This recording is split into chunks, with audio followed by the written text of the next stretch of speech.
नमस्कार। कार्यक्रम व्यक्ति विषय र विशेषमा यहाँहरूलाई स्वागत छ। म नयन सापकोटा। यो कार्यक्रम तपाईले नेपाल एफएम मार्फत पनि सुन्न सक्नुहुनेछ। आजको कार्यक्रममा हामीसँग राष्ट्रिय लोक तथा दोहोरी गीत प्रतिष्ठानका अध्यक्ष रमेश बिजी हुनुहुन्छ।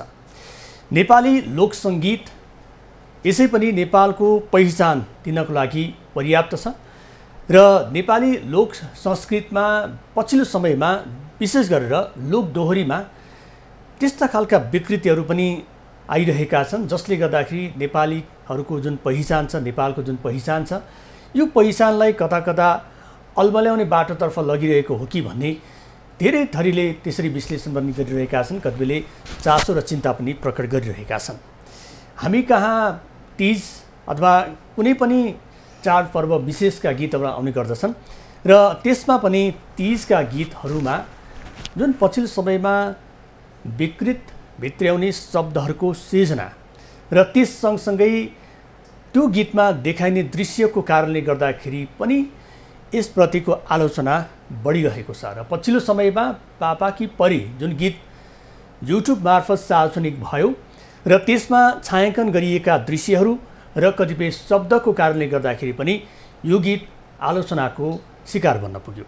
वास्तवमा यस्ता गीतहरू आउनुको पछाडि र यसमा प्रयोग गरेका शब्द र सँगसँगै दृश्यहरूले के साँच्चीकै विकृत मानसिकता बोकेर भित्रिरहेको छ अथवा नेपाली समाजले पचाउन नसक्ने दृश्य र शब्द आइरहेको छ त? हामी यही विषय र समग्र लोक सङ्गीतको बारेमा कुराकानी गर्न गइरहेका छौँ। स्वागत छ यहाँलाई। धन्यवाद नयनजी र सबै दर्शकहरूलाई पनि शुभ दिन, श्रोताहरूलाई पनि नमस्ते। अब यो एउटा चाहिँ हाम्रो लोक सङ्गीत हैन, एउटा सिर्जना छ। यसको उद्गम अवस्थामा हेर्ने हो भने नेपालको पहिचानलाई जोगाउने काम पनि लोकगीत सङ्गीतले गर्दै आइरहेको छ र यसप्रतिको आकर्षण कतिपय सन्दर्भमा चाहिँ नयाँ पुस्ताले मन पराएनन् भन्नेहरू पनि थिए भने पछिल्लो समयमा लोक सङ्गीतप्रति आस्था राख्ने नयाँ पुस्ताहरूले पनि यसलाई जबरजस्त अँगालिरहेका छन्। र पनि बेला बेलामा चाहिँ यो लोक सङ्गीतमा चाहिँ किन यस्तो खालको चाहिँ अलमलको अवस्था सिर्जना हुन्छ अथवा यो क्षेत्रप्रति लागेकाहरूले नै मुन्टु लुकाउनु पर्ने अवस्था किन सिर्जना हुन्छ होला? सबैभन्दा पहिला हजुरलाई धेरै धेरै धन्यवाद छ यो अवसरको लागि। मलाई संस्थागत रूपमा पनि एउटा नेतृत्वको हिसाबले नेपाली लोक सङ्गीतको विषयमा चाहिँ केही भलाकुसारी गर्ने अवसर दिनुभयो। वास्तवमा म पनि यसको एउटा सानो विद्यार्थी मात्रै हो, मलाई त्यस्तो ठुलो अनुभव त छैन, किनभने यो अत्यन्तै बृहत छलफल गर्नुपर्ने विषय हो नेपाली लोकगीत सङ्गीतको बारेमा आजको उसमा। वास्तवमा के छ भने लोकगीत सङ्गीत हाम्रो नेपाली मौलिकता अथवा हाम्रो जनजीवनको दर्पण हो र यो हाम्रो पुर्खाले हामीलाई सुम्पिएको विरासत पनि हो र यो भनेको हाम्रो नेपाली हाम्रो पहिचानको चाहिँ अमूल्य निधि पनि हो। त्यसले गर्दा यो कुरालाई सबैभन्दा पहिलो कर्तव्य त यसलाई बिगार्न हुँदैन, सक्यो भने सिगार्ने हो, सकिएन भने बिगार्ने होइन। यो सबैभन्दा पहिला एउटा स्रष्टाको जिम्मेवारीभित्र कर्तव्यभित्र पर्छ र कोही कोही जब नेपाली लोकगीत सङ्गीत जसरी फैलियो, हिजो गाउँको रोदी घरमा सीमित लोकदोहोरी गीत जब सहर पस्यो उसले आफ्नो स्वरूपमा केही परिवर्तन अवश्य गर्यो। त्यसपछि विदेशमा पनि त्यत्तिकै अन्तर्राष्ट्रिय लेभलमै जहाँ जहाँ नेपालीहरू छन् त्यहाँ नेपाली लोकगीतको त्यस्तै किसिमको महिमा छ। त्यसपछि गीत सङ्गीत केवल मनोरञ्जनका लागि मात्रै भएन, यो व्यवसाय पनि भयो र यसमा केही व्यावसायिक पक्षको यो भित्र इन्ट्री भयो, प्रवेश गरे जो व्यापार मात्रै गर्न चाहन्छन्। उनीहरूले नेपाली लोकगीत सङ्गीत बिग्रेकोमा अथवा यसको स्वरूप भताभुङ्ग भएकोमा त्यसले कुनै पनि चिन्ता छैन, केही प्रभाव पनि छैन। त्यहाँबाट उनीहरूलाई चाहिँ केवल प्रफिट चाहियो र व्यापारीहरूको यो भित्रको प्रवेशपछि गीत लथालिङ्ग हुन थालेको हो वास्तवमा। किनभने रोदी घरमा विशुद्ध मनोरञ्जनका लागि गाइएका गीतहरू कहिल्यै पनि त्यस्तो अश्लील तरिकाले प्रस्तुत भएनन्, जहिले पनि शालीन भए। लोकगीतहरूमा दोहोरी गीत गायनमा वास्तवमा भन्यो भने आज पनि गाउँघरमा दोहोरी गीत गाएरै गाउँदा बस्दा छुट्न नसकेर विवाहित जोडीहरू थुप्रै भेटिन्छन्। उनीहरूमा कहिल्यै मनमुटाव नकारात्मक कुरा भएन, जहिले पनि सकारात्मक भयो। ठुलै कुरा भयो भने प्रेम भयो जसले उनीहरूलाई छुट्न दिएन। तर पछिल्लो पटक के भयो भने हामी यसलाई व्यापार गर्ने क्रममा यसका स्वरूप बदल्न थाल्यौँ र यसको आफ्नो आकृति बदलियो र व्यापारीहरूले यसलाई प्रयोग गर्दाखेरि यो अत्यन्तै नेगेटिभ रूपमा पनि यसलाई प्रयोग गरियो। भनेको एउटा चाहिँ यो समयअनुसार चाहिँ चल्नुपर्ने सिद्धान्त पनि हुन सक्ला एउटा ठाउँमा छ र पनि यहाँले भने जस्तो पहिला चाहिँ एउटा मनोरञ्जनको लागि होइन गाउँठाउँ जुन चाडपर्व मेलाहरूमा चाहिँ गाइने गरिन्थ्यो भने अहिले चाहिँ यसमा व्यवसाय चाहिँ हाबी भयो र व्यापार गर्ने चाहिँ थलोको रूपमा पनि यसलाई लिइयो होइन। यति मात्रै हो कि साँच्चीकै अब यसमा त किनभने लोक सङ्गीतमा पहिला चाहिँ सीमित स्रोतमा हामी लाग्थ्यौँ भने अहिले त असीमित स्रोत छ, त्यसमा चाहिँ खर्च पनि धेरै छ। खर्च भइसके पछाडि फेरि त्यसले लगानी उठाउनु पनि पर्ने होला। त्यस हिसाबले हेर्दाखेरि त यो ठिकै हुनुपर्ने होइन र? हजुर, एउटा पक्ष राज्यको तर्फबाट लगानी नहुनु, नेपाली लोकगीत सङ्गीतको संरक्षणका लागि सङ्घ संस्थाहरू खोलिनु तर तिनीहरू चुपचाप बस्नु, त्यो कारणले पनि ठेट गीतहरू चाहिँ लोक उन्मुख नै छन्। किनभने तिनीहरूलाई चाहिँ लोक सङ्गीतको क्षेत्रलाई अहिलेको व्यवसायहरूले चाहिँ यसलाई प्रयोगशालाका रूपमा प्रयोग गरे होइन। सोराठीलाई अर्कै किसिमले प्रयोग गरेर नयाँ पस्कने, स्वाद नयाँ भएपछि दर्शक श्रोताले त्यसलाई ग्रहण गरिदिनुहुन्छ तर त्यसको आकार बिग्रियो कि बिग्रेन, भोलिको पुस्ताले त्यसलाई लिँदा कसरी लिने, त्यसैलाई सोराठी घाटुका रूपमा फेरि बयान गर्न थाल्यो भने त्यसको ओरिजिनालिटी खोज्न फेरि अर्को एउटा समय खर्चिनु पर्ने हुन्छ राज्यले पनि र स्रष्टाहरूले पनि। त्यसले गर्दाखेरि व्यवसाय प्राविधिक रूपमा यसलाई सबल बनाएर सुन्न लायक बनाएर व्यवसाय गर्नु एउटा पाटो हो, तर बिगारेर नै त्यसको स्वरूप नै बदलेर त्यसको आकार प्रकार नै बदलेर व्यापार गर्नु त्यो लोकसङ्गीतका लागि घातक छ। इभन भलै व्यवसायीहरूका लागि त्यो सफलता छ। तपाईँले भने जस्तो लगानी पनि छ, लगानी छ राज्यको तर्फबाट छैन, व्यक्तिले गरेको लगानी रिटर्न गर्ने क्रममा केही न केही हरकतहरू त निश्चय नै व्यवसायले गर्छ होइन। त्यसको प्याकिङदेखि हरेक कुरा सामान पनि त्यस्तै हुन्छ। बाहिरको आकर्षक अरूलाई आकर्षण गर्नका लागि गरिने विधिहरू आफ्नो ठाउँमा छ तर त्यसका लागि थुप्रै अरू व्यवसायहरू छन्।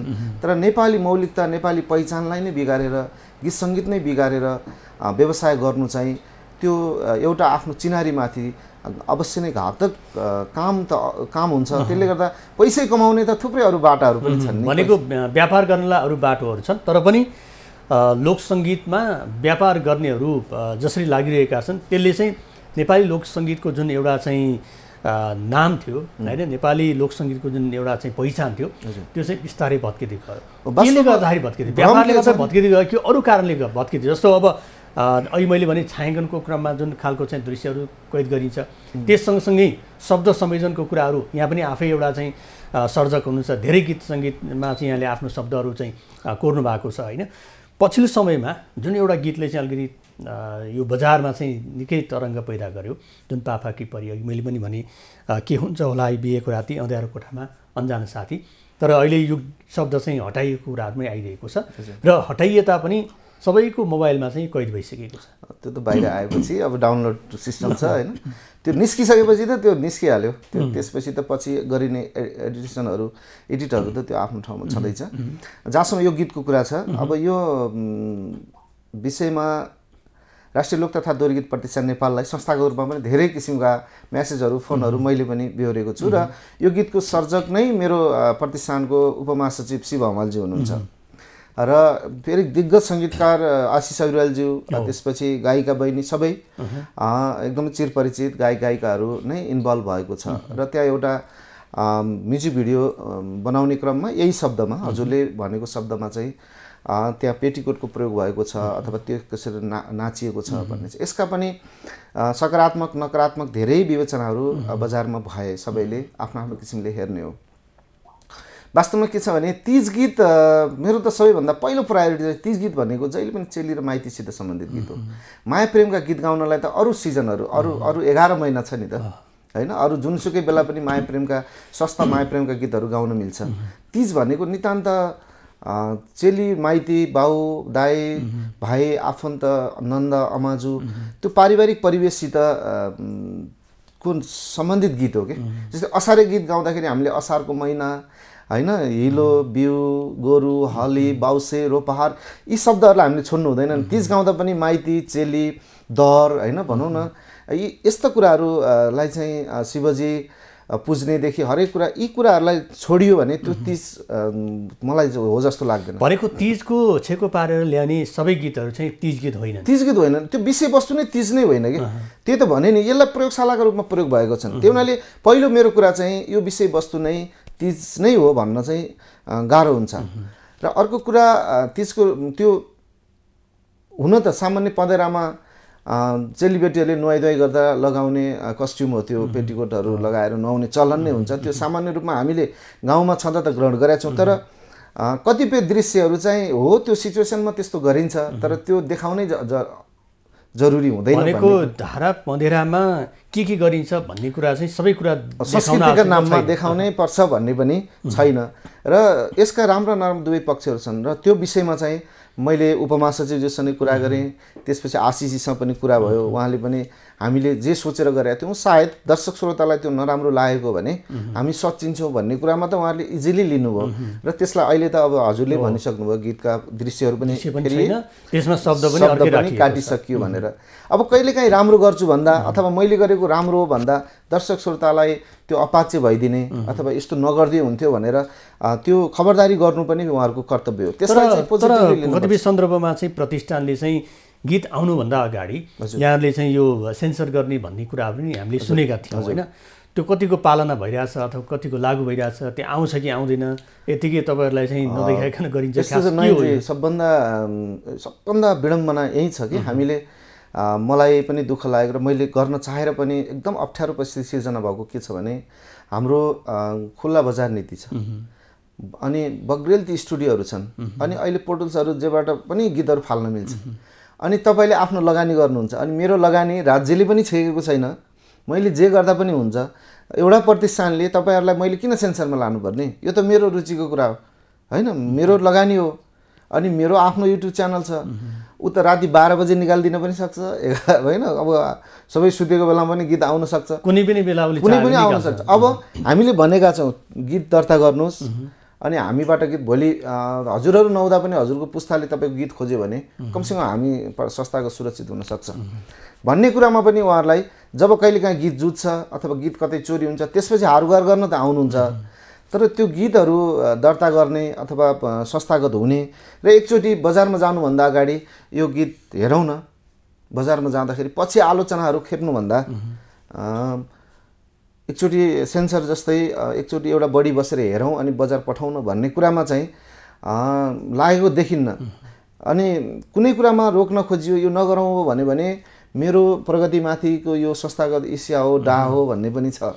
भनेको एउटा चाहिँ प्रतिष्ठान छ, प्रतिष्ठानले लागू गर्न खोजेको चाहिँ त्यही भित्रका चाहिँ सदस्यहरूले चाहिँ मान्न सक्छ। यो मेरो लगानी हो, यो मलाई राज्यले पनि स्वतन्त्र छोडेको कुरामा कुनै सङ्घ संस्थाको अधीनमा रहेर चाहिँ म गीत किन गर्ने भन्ने एक किसिमको दम्भ पनि भनौँ होइन। एक किसिमको चाहिँ अब चलिरहेको कलाकारहरूमा पनि त्यो किसिमको मैले जे गरे पनि राम्रो हुन्छ भन्ने खालको मिसअन्डरस्ट्यान्डिङ पनि छ। त्यसले गर्दा सधैँभरि राम्रो हुँदैन, कहिलेकाहीँ गएर ठेस लाग्छ, कहिलेकाहीँ गएर फेरि समाजको आलोचना खप्नुपर्ने हुन्छ, त्यसले फेरि डिप्रेसनतिर लैजान्छ कलाकारहरूलाई नै।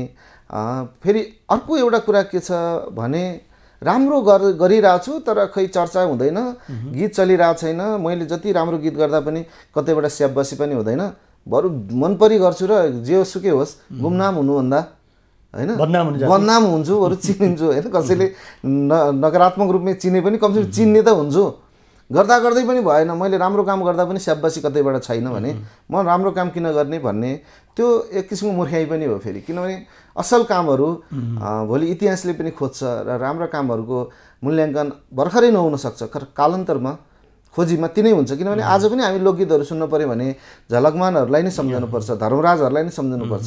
उहाँले राम्रो काम गरेर हो नि, चर्चा मात्रै खोजेको भए उहाँहरू त्यति बेला चल्नुहुन्थ्यो होला, तर वास्तविक कामका लागि नै काम गरेको नेपाली लोकगीत सङ्गीत जस्ताको तस्तै सुम्पेको हुनाले आज पनि हामी लोकगीत खोज्नका लागि उहाँहरूलाई नै सम्झनुपर्छ। त्यही राम्रो कामले कालान्तरसम्म जीवित बनाउँछ। अब क्षणिक चर्चा भाइरल भन्ने छ नि, अब हप्ता एक दुई हप्ता गीत मजाले चलेको हुन्छ, त्यसपछि त्यो कहाँ गएर बस्यो अनि कसले गायो कहाँ छ त्यसको बारेमा कुनै इतिहासै नबनेको हुनाले यदि त्यो चर्चाका लागि मात्रै गर्ने हो भने त छुट्टै कुरा हो, तर राम्रा काम गर्नेहरू आत्तिन हुँदैन भन्छु म चाहिँ।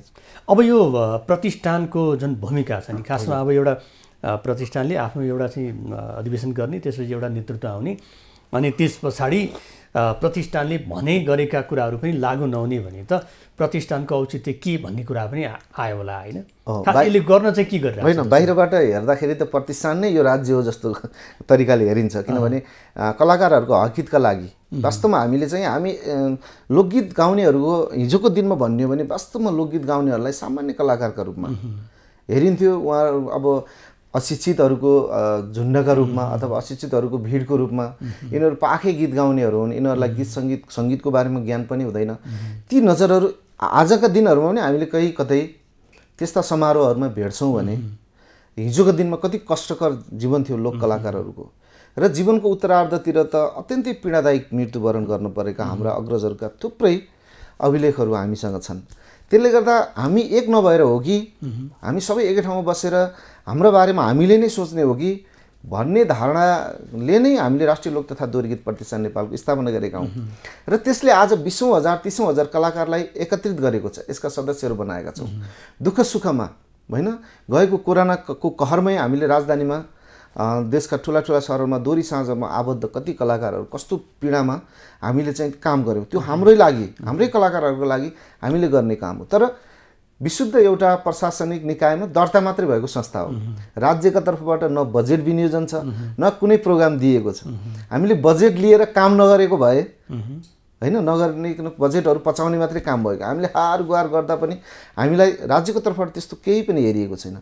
र हजुरहरू जस्ता दर्शक श्रोताहरूले गरेको माया दयाले एउटा भवन निर्माण गरेका छौँ, एउटा कोषको स्थापना गरेका छौँ, जसले आज पनि कलाकारहरू हस्पिटलमा हुँदाखेरि हामीले आफ्नै स्रोतबाट, साधन स्रोतबाट त्यो दर्शक श्रोताहरूले नै माया गरिदिएको रकमको एउटा कोषबाट उपचार गरिरहेका छौँ।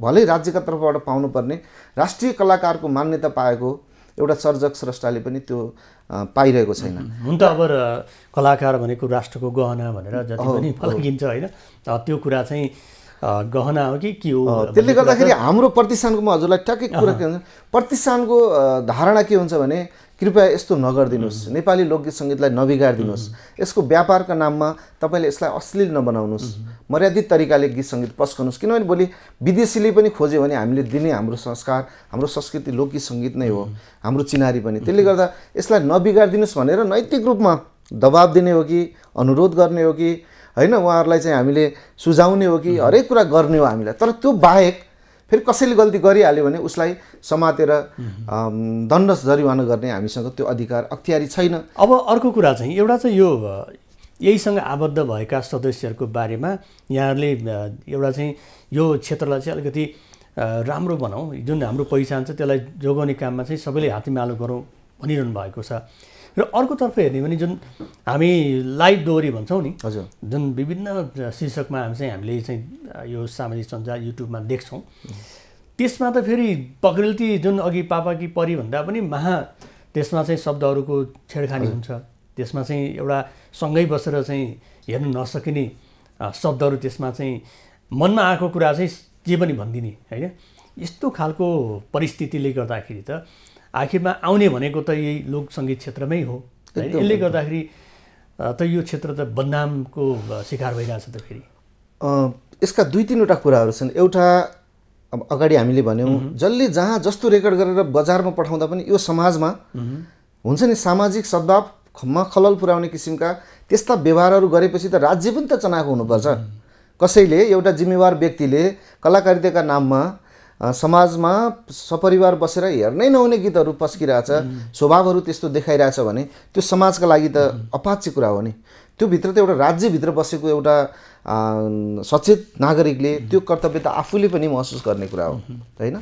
त्यो गरेन, उसले छोड्यो, मानेन। हामीले नैतिक रूपमा उहाँहरूलाई बारम्बार संस्थामा बोलाएर होइन, तपाईँहरूबाट यस्तो भइरहेछ, तपाईँको पनि बुवा आमा आफन्तहरू हुनुहुन्छ, परिवारमा बसेर लोकगीत सङ्गीत हेर्ने अवस्था रहेन। यति प्रिय, सबैले सर्वस्वीकार्य लोकगीत सङ्गीत पनि यति धमिलो किन बनाउनुहुन्छ, यति अप्रिय किन बनाउनुहुन्छ, तपाईँले नगर्नुहोस् भनेर हामीले 2-4 चोटि नै उहाँहरूलाई कार्यालयमै बोलाएर कति सम्झाइसक्यौँ। होइन, त्यहाँ त एकदमै हो, ठिक हो, तपाईँले भनेको कुरा हामी अब गर्दैनौँ भन्नुहुन्छ। जब त्यो बन्द कोठाभित्र दोहोरी सुरु हुन्छ, जवान केटाकेटीहरू बसेर र विषय निस्कन्छ, उहाँहरूले आफ्नो त्यो सीमा रेखा, आफ्नो त्यो परिधि नागेको पत्तै पाउनुहुन्न कि। अनि त्यो बजारमा गइसक्छ अनि बजारमा गएपछि हजुरले हेर्ने पनि मैले हेर्ने पनि त त्यो युट्युबमै गएपछि हो त्यसपछि त्यहाँ हेर्दाखेरि अनि जिब्रो काट्नुपर्ने उहाँले पनि उहाँहरू आफैले ओहो मैले त्यहाँ त्यस्तो गरेर भन्ने त्यो बेलाको त्यो वातावरणले सिर्जना गरेको उहाँहरूको त्यो इमोसन त्यहाँ पोखिँदाखेरि अनि ए मैले पनि त्यस्तो गरेर भन्ने उहाँले जिब्रो काट्नुहुन्छ त्यसपछि धेरैलाई त हामीले सुधारेका छौँ वास्तवमा जति ले गर्नुभएको छ धेरै सजग भएर जोगिनु भएको छ कोही कोही अटेरी हुन्छ समाजमा मान्छेहरू अटेरी हुन्छ भन्नेको लाग्दैन अथवा त्यहाँबाट आएको केही चिजले गर्दा उसलाई लोभ्याइरहेछ होइन आखिरी मलाई कसले हेर्छ र मलाई हेर्ने यही यसैले हो म यही गरेर बाँचिरहेको छु भने म के गर्ने त मैले राम्रो गर्दा पनि कसैले हेरेन भन्ने किसिमको धारणा बोकेका केही साथीहरूले त्यस्तो गर्नुभएको छ तर मैले जहाँ पनि भन्छु हेर्नुहोस् नैतिकताभन्दा ठुलो कानुन एउटा संस्थाको लागि केही पनि हुँदैन अब चाहिँ अहिलेको सन्दर्भमा जुन लोकसङ्गीत एउटा चाहिँ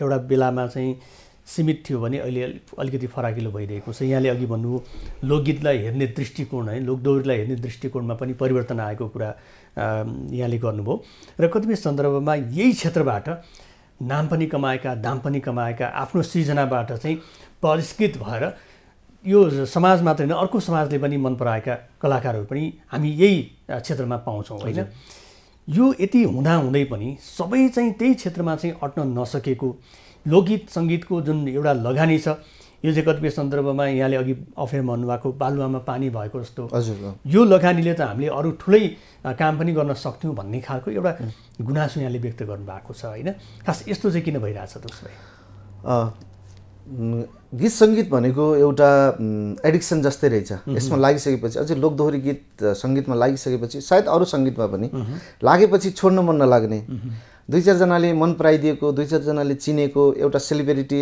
फनको त्यो लोभ मोह चाहिँ त्यसलाई चट्ट छोडेर हिँड्न बिर्सन चाहिँ असाध्यै गाह्रो हुन्छ त्यो कारणले पनि यसभित्र फेरि लगानी नगरौँ कन्टिन्यू नगरौँ भने फेरि हराउने डर पनि हुन्छ र हामीमा के छ भने भनौँ न अप्रत्यक्ष रूपमा चाहिँ हामीमा केही न केही डाहा भनौँ त्यसलाई के भन्छ इगोइजमहरू यस्तो जियलसपन छ सँगैको साथीले केही गर्दै अगाडि बढ्यो गीतहरू गऱ्यो भने मैले गरिनँ भने म पछाडि परेँ कि भनेर खोज खन्तर यसरी हुन्छ लगानी गर्ने चलन छ वास्तवमा त्यो लगानीको पैसाले अरू कुनै कम्पनी व्यवसाय सुरु गरेको भए त्यो घाटा सहन नसकेर केही व्यवसाय बन्द हुन्थ्यो हिसाब किताब हुन्थ्यो तर गीत सङ्गीतमा के छ भने लगानी गर्यो रिटर्न छैन सामान्य आत्मरतिमा कोही कसैले गीत सुनिदियो 8-10वटा टिकटक कसैले बनाइदियो र त्यो मात्रै हेर्न पाइयो र आफन्तहरूलाई देखाउन पाइयो भने पनि रमाउने त्यसले चाहिँ एकदमै खुसी लागेर फेरि अर्को गर्ने तर त्यसको हिसाब किताब नहुने मैले कति लगानी गरेँ त्यो बापत चाहिँ ममा कति आयो र यो पाराले म कहिलेसम्म तक्छु मेरो कतिसम्म हुन्छ भन्ने नहुने र करोडौँ पैसा तीजका नाममा दसैँका नाममा होइन गीतहरूकै नाममा करोडौँ पैसा चाहिँ हामीले लगानी गरिरहेका छौँ भनेको अहिलेको यो चाहिँ गीतहरू जस्तै गीतमा लगानीको कुराहरू आइरहेको छ यसको प्रतिफलको कुरा अलग्गै होला कतिपयले यही गीत सङ्गीतबाट नै घर घडेरीदेखि लिएर गाडी पनि आर्जन गरेका छन् हामी सुन्छौँ होइन कतिले चाहिँ लगानी मात्रै गर्ने तर त्यसको प्रतिफल चाहिँ जिरो हुने होइन शून्य हुने त्यस्तो पनि छ भनेको यो गीत सङ्गीतमा चाहिँ लगानी गर्नेहरू कुन कुन क्षेत्रबाट चाहिँ आइरहेका सन्तोष भाइ कस्तो छ भने हरेक व्यवसायमा सबै असफल हुँदैनन् सफल व्यवसायहरू पनि हुन्छन् तर सबै सफल पनि हुँदैनन्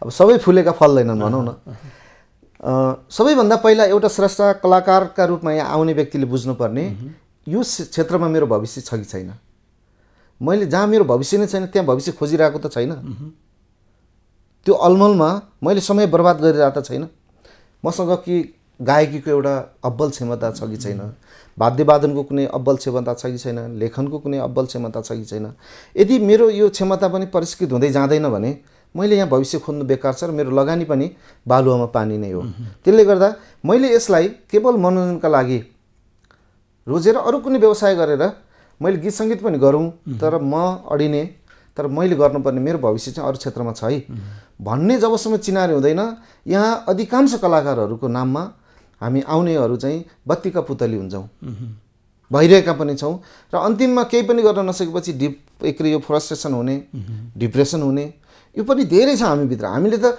केही बोलेका स्टारहरूलाई मात्रै देखेका छौँ, उहाँहरूलाई देख्दाखेरि त्यो लोभ जाग्नु स्वाभाविक पनि छ र जसको भविष्य यो क्षेत्रमा थियो उहाँहरूको त भविष्य बनिसक्यो। भनेको गीत सङ्गीतमा यो लोकदोहोरी क्षेत्रमा मानसिक तनाव बोकेका व्यक्तिहरू धेरै छन् उसो भए होइन। लोकदोहोरी मात्रै, सङ्गीतमा अरू क्षेत्रमा पनि छन्, गर्दा गर्दै नभएर एकदम विरक्तिएका अथवा एकदम मानसिक रूपमा चाहिँ अब के गरौँ, अब कता जाउँ, यत्रो यात्रा यही क्षेत्रमा गरिसक्यो, फर्कौँ कि अरू कुनै बाटो लिउँ कि डिसिजनमा नपुगेका धेरै त्यस्ता पात्रहरूसँग म आफू पनि भेट्छु र त्यस्ता कति पात्रहरूले त्यो विषय बताउनुहुन्न, आफैभित्र त्यो कुण्ठा बोकेर बस्नुहुन्छ।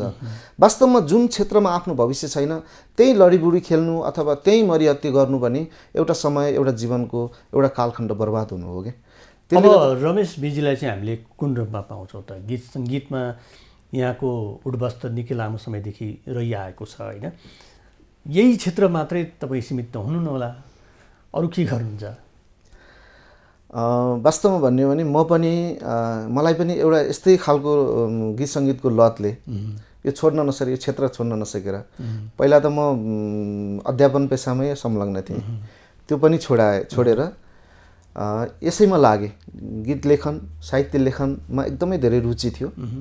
आफ्नो रुचि आफ्नै चाहनाले यो क्षेत्रमा लागेको हुनाले मैले कसैलाई यसको दोष दिँदिनँ, किनभने त्यो मेरो रोजाइ हो र यो मेरो रोजाइले दिएका पीडाहरू पनि मेरा दुःखद होइनन्, सुखद पीडाका रूपमा मैले लिएँ र मैले रोजेको क्षेत्र हुनाले यसले दिएका पीडाहरूलाई मैले सहर्ष स्वीकार्नुपर्छ।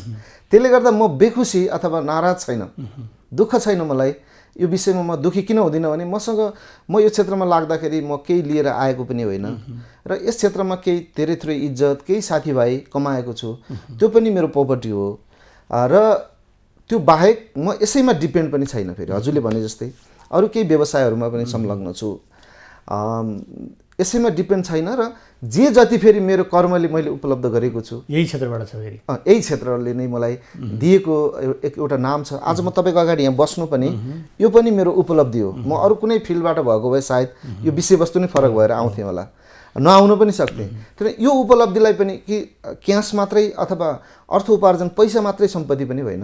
आज नयनजीले रमेशजीलाई बोलाउनु पर्यो, कुरा गर्नु पर्यो भनेर बोलाउनु पनि मेरो त्यो कमाइ हो नि त, मेरो त्यो प्रपर्टी हो। त्यसले गर्दा म मेरो व्यक्तिगत रूपमा चाहिँ थोरैले पनि सन्तुष्ट हुने व्यक्ति भएको हुनाले ठुलो अपेक्षा छैन। अब भए त धेरै नै चाहियो। अब समय सकिएको जानकारी आएको छ जाँदै। अब नेपाली लोक गीत सङ्गीतमा अब के हुनुपर्छ, कस्तो गर्यो भने चाहिँ हाम्रो पहिचान चाहिँ हामीले गुमाउँ? नेपाली लोक गीत सङ्गीतका लागि संस्थागत रूपमा पनि मेरो अनुरोध हो, स्रष्टा अत्यन्तै प्रतिबद्ध इमान्दार हुनुपर्छ, जसले गीत सङ्गीत नेपाली लोकगीतका नाममा काम गर्दै हुनुहुन्छ। उहाँहरू आफ्नो आत्मालाई साँची राखेर नेपाली लोकगीत सङ्गीतमा लाग्ने हो भने इमान्दार हुनुपर्छ। सञ्चारकर्मी जीवहरूले पनि त्यो गीत सङ्गीत बजारमा आउने बित्तिकै आफ्नो नजिकको छ अथवा आफूलाई केही छ भने त्यसलाई चाहिँ अनावश्यक फुर्काहरू थपेर चर्चा गरेर गीत मिडियामा पनि त्यही किसिमले गरिदिने, राम्रोलाई साथ दिने र नराम्रोलाई हतोत्साहित पनि गर्नुपर्छ होइन। सञ्चारले पनि त्यो क्षेत्र, त्यो काम, रोल खेलिदिने र दर्शक श्रोताहरू पनि निःशुल्क हेर्न पाइयो छ के अरे भनेर जस्तोलाई पनि प्रायोरिटी दिनमा राखिदिने, एकदम चर्चा गरिदिने, त्यसलाई सही तरिकाले चाहिँ प्रशंसा गर्ने हो कि अथवा यो गल्ती छ उसलाई यसो नगर भनेर सही बाटोमा ल्याउने हो कि, त्यो जिम्मेवारी त दर्शक श्रोताको पनि हो होइन। भनेको सबैको यसमा चाहिँ सहभागिता चाहिन्छ। एउटा मेला महोत्सवमा एउटा कलाकार गएर स्टेजमै अब आफ्नै किसिमले प्रस्तुत हुँदाखेरि त्यहाँ सँगै बसेको सिडिओ साहब पनि, सँगै बसेको डिएसपी पनि, सँगै बसेका मेयर साहबहरू पनि मजाले ताली पिटेर त्यसलाई प्रोत्साहन दिने। अनि त्यहाँबाट बाहिर निस्केपछि फेरि लोकगीत सङ्गीत यस्तो भयो, यस्तो प्रस्तुति गर्न हुँदैन थियो भनेर फेरि घर गएर कुरा गर्ने, त्यस्तो गर्नु हुँदैन। त्यहाँ हुँदैन भने त्यहीँ हुँदैन, ठाउँको ठाउँ चाहिँ त्यहीँ यसो नगर्नुहोस् भन्न हो। त्यो खालको राम्रोलाई राम्रो भनिदिने, तर राम्रोलाई प्रशंसा गर्नु पर्यो, नराम्रोलाई त्यही अनुसार भन्नु पर्यो। लगानीकर्ताहरूले पनि राम्रो चिजका लागि लगानी गरिदिनु पर्यो, त्यो कालान्तरसम्म रहिरहोस् र स्रष्टा इमान्दार हुन त एकदमै धेरै जरुरी छ। हामीसँग समय सकिएको छ। यहाँको यो लेखन यात्रा, यहाँको यो भाका हाल्ने जुन एउटा चाहिँ आफ्नो कलाकारिताको एउटा सृजना छ त्यो जारी रहोस् र लोक सङ्गीतमा आउन खोजेको जुन विकृति छ त्यसलाई रोक्ने कार्यमा यहाँ सफल हुनुहोस्, हाम्रो शुभकामना छ। धेरै धेरै धन्यवाद छ नयनजी। अब यो कुरामा चाहिँ हाम्रो प्रयास जहिले पनि छ संस्थागत। भोलि म अध्यक्ष छु अहिले, म पछि अर्को हुनसक्छ, हिजोको अध्यक्षज्यूहरूको पनि त्यही प्रयास हो। र कस्तो हुँदो रहेछ भने सबै कुरा एकैचोटि निमिट्यान्न पार्न नसकिँदो रहेछ। हरेक ठाउँमा त्यस्ता ऐजरीहरू पलाइहाल्दा रहेछन्, तर गोडमेलको जरुरत चाहिँ हुने रहेछ। हाम्रो अनुरोध छ। धेरै धेरै धन्यवाद छ। Thank you. दर्शन उहाँन्थ्यो राष्ट्रिय लोक तथा दोहोरी गीत प्रतिष्ठानका अध्यक्ष रमेश पिजी। उहाँसँग गरिएको कुराकानीको क्रम सँगसँगै आजको समय सकिएको छ। खबरभित्रको खबरको लागि हेर्दै रहनुहोला एबी न्युज खबर। नमस्कार।